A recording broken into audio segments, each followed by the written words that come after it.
आगे बढ़ते हैं। स्वामी प्रसाद मौर्य के हिंदू विरोधी बोल पर समाजवादी पार्टी अब घिर गई है। बीजेपी ही नहीं, संत समाज ने भी उनके बयान को आपत्तिजनक बताया है और ब्राह्मण समाज को अपमानित करने के आरोप लगाए हैं। रामचरितमानस की चंद चौपाइयों के खिलाफ मुखर रहने वाले स्वामी प्रसाद मौर्य अब भी अपने बयान पर अड़े हैं। वो दलित और पिछड़ों की आवाज को ढाल बनाकर बयान को जस्टिफाई कर रहे हैं।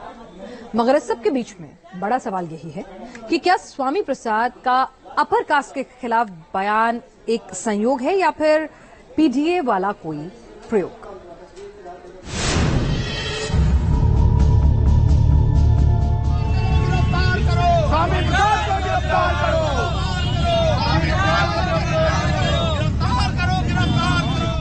हिंदू धर्म केवल धोखा है और शारीरिक विषमता का कारण भी ब्राह्मणवाद ही है। दलितों, आदिवासियों, पिछड़ों को अपने भ्रम के मकड़जाल में फंसाने की इनकी एक साजिश है। इस तरह अखिलेश यादव के स्वामी हिंदू धर्म के खिलाफ बोलते बोलते शब्दों की लक्ष्मण रेखा लांघ गए।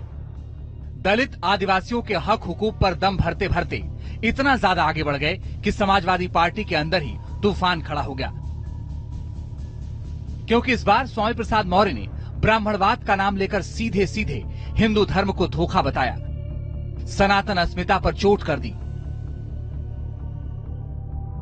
लखनऊ में अर्जक संघ के संस्थापक रामस्वरूप वर्मा के जन्म शताब्दी समारोह में उनका पूरा बयान देखते चलिए, फिर आगे बताएंगे कि इस बार क्यों स्वामी के धर्म कर्म ने समाजवादी खेमे में ही खलबली मचा दी। ब्राह्मणवाद की जहरें बहुत गहरी हैं और शारीरिक विषमता का कारण भी ब्राह्मणवाद ही है। हिंदू धर्म नाम की कोई धर्म है ही नहीं। हिंदू धर्म केवल धोखा है।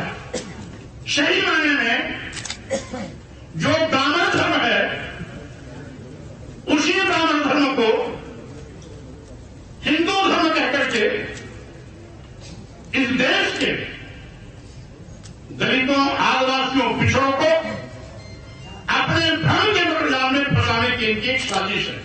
अगर वो हिंदू धर्म होता तो आदिवासियों का भी सम्मान होता, दलितों का भी सम्मान होता, पिछड़ों का भी सम्मान होता। घोर जातिवादी बिसात पर स्वामी प्रसाद मौर्य ने इस बार सनातन धर्म के खिलाफ ही मोर्चा खोल दिया।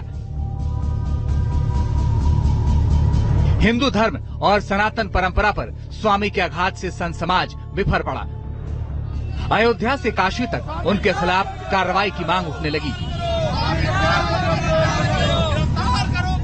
दुर्भाग्यपूर्ण बयान स्वामी प्रसाद मौर्य का, जिस प्रकार से उन्होंने हिंदुओं को बांटने की साजिश किया है, मैं माननीय अखिलेश जी से पूछता हूं, क्या ऐसा ही चलता रहेगा? क्या रोज रोज एक दिन हो तो चला हुआ है? आज का जो बयान है उनका, जितनी इसकी निंदा किया जाए कम है। जिस प्रकार से उन्होंने हिंदुओं को झूठा बता दिया, हिंदुओं को ब्राह्मण का धर्म बता दिया, कितनी दुर्भाग्य की बात है। तो इनके ऊपर सख्त से सख्त कार्रवाई होना चाहिए। हमारे यहाँ गीता जी में स्पष्ट कहा गया कि सबके कर्म के आधार पे वर्ण व्यवस्था है, तो उसमें ब्राह्मण ने कैसे बांट दिया? तो ये बहुत ही दुर्भाग्यपूर्ण है। कहीं ना कहीं स्वामी प्रसाद मौर्य जी खुद ओबीसी और एससी और सवर्ण के रूप में बांट रहे हैं, खुद ही बांट रहे हैं। जिस चीज को स्वयं कर रहे हैं उसको ब्राह्मणों पे और हिंदू धर्म पे वो करना, तो कहीं ना कहीं देखिए स्वामी प्रसाद मौर्य जी जब से मंत्री पद छोड़े हैं तब से मानसिक स्थिति खो चुके हैं। लेकिन विवाद बढ़ने के बावजूद वो अपने बयान पर कायम भी हैं। उन्होंने ट्वीट किया, ट्वीट में भी हिंदू धर्म के खिलाफ आपत्तिजनक बातें लिखी। इस तरह स्वामी का धर्म कर्म ट्रेंड करने लगा। जवाब में समाजवादी पार्टी के प्रथम परिवार का एक वीडियो भी वायरल हो गया। मैनपुरी से सांसद डिम्पल यादव का रायबरेली वाला वीडियो भी सामने आया, जिसमें वो कह रही हैं कि हम हिंदू हैं और सनातनी हैं। हमारा कोई भी दुश्मन नहीं है, हम लोग हिंदू हैं और हिंदू धर्म का जो धर्म है वो सनातन धर्म है और सनातन धर्म में कोई दुश्मन नहीं होता है और मुझे खुशी है अगर उन्होंने ये बात कही। समाजवादी पार्टी के टॉप लीडरशिप के 2 बयान आपने देखे और राय भी सुनी। सनातन धर्म को लेकर समाजवादी पार्टी का स्टैंड तो डिम्पल यादव ने साफ कर दिया था, मगर आज जो स्वामी प्रसाद मौर्य बोल गए उसने समाजवादी पार्टी को बेचैन कर दिया। पार्टी न तो बयान से किनारा कर पा रही है और न ही स्वामी का साथ दे पा रही है, जबकि बीजेपी हमलावर हो गई। समाजवाद जहां होता है वहां जाति धर्म नहीं होती है। तो मुझे लगता है अगर कोई हिंदू धर्म में आस्था रखता है, कोई इस्लाम धर्म में आस्था रखता है, तो अगर कोई अपने अपने धर्मों में आस्था रखता है तो उसमें कोई बुराई नहीं है। धर्म कोई भी हो, आपको अच्छे रास्ते पर अच्छा इंसान बनाने के लिए और जीवन में कोई गलत काम न करने के लिए प्रेरणा देता है। एक और समाजवादी पार्टी सनातन परंपराओं से जुड़ने की बात कर नैमिषारण्य में अपने शिविर का आयोजन करके धार्मिक अनुष्ठान करती है और उनके दूसरे नेता स्वामी प्रसाद मौर्य उसी धर्म की आलोचना करते हैं और ये विभ्रम उन्हें निश्चित रूप से राजनीतिक विनाश की ओर ले जा रहा है। स्वामी ने समाजवादी पार्टी को इसलिए भी परेशान कर दिया क्योंकि हिंदुओं के खिलाफ बयान ऐसे वक्त में आया जब समाजवादी पार्टी हर जिले में ब्राह्मण क्षत्रिय सम्मेलन कर रही है। रणनीति ये तय की गई कि पीडीए के साथ साथ अपर कास्ट वोटर्स को विनिंग कॉम्बिनेशन की थ्योरी में फिट किया जाए और इसी फॉर्मूले के तहत घोसी उपचुनाव का समीकरण सेट किया गया। 2024 में मोदी योगी के खिलाफ अखिलेश पीडीए यानी पिछड़ा दलित अल्पसंख्यक कार्ड खेलने की बिसात बिछा रहे हैं, मगर एनडीए प्रत्याशी दारा सिंह चौहान के खिलाफ ठाकुर सुधाकर सिंह को मैदान में उतारा है। घोसी सीट पर करीब 43,000 सवर्ण वोटर हैं, जिसमें 15,000 से ज्यादा क्षत्रिय वोटर हैं, 20,000 से अधिक भूमिहार, 8,000 से ज्यादा ब्राह्मण हैं। सवर्ण वोटर्स गरीबी मुकाबले में काफी अहम रोल अदा करते हैं। स्वामी प्रसाद मौर्य डायरेक्ट ब्राह्मण समाज का नाम लेकर सवर्णों को टारगेट कर रहे हैं, यानी ऐसी दुधारी तलवार पर उनकी जुबान चल रही है जो 24 में खेल बिगाड़ भी सकती है। मोदी योगी के नाम और काम पर बीजेपी 80 में 80 वाले टारगेट पर प्लान सेट कर चुकी है, तो अखिलेश भी इंडिया के सहारे क्लीन स्वीप का दम भरते हैं। अब स्वामी के हिंदू विरोधी बोल पर छोटे दलों के बड़े हमले शुरू हो गए कि अखिलेश बताएं कि क्या हिंदुओं का वोट नहीं चाहिए।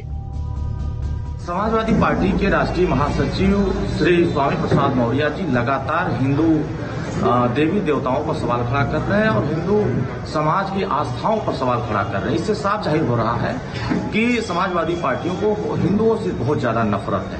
अभी 2022 चुनाव में यही ब्राह्मणवाद की जड़ें इतनी गहरी थी तो फिर परशुराम की मूर्ति क्यों लगाने चले गए थे। ये समाजवादी पार्टी के सुप्रीमो श्री अखिलेश यादव जी को बताने की जरूरत है। हिंदुओं से इतनी नफरत है, समाजवादी पार्टी में जितने भी ब्राह्मण हैं सबको इस्तीफा दे करके एनडीए गठबंधन के साथ खड़ा हो जाना चाहिए। साफ है स्वामी की जुबान से सनातन धर्म पर जो बयान निकला है, यूपी के अखाड़े में उसकी गूंज दूर तक और देर तक सुनाई देगी। Team news nation.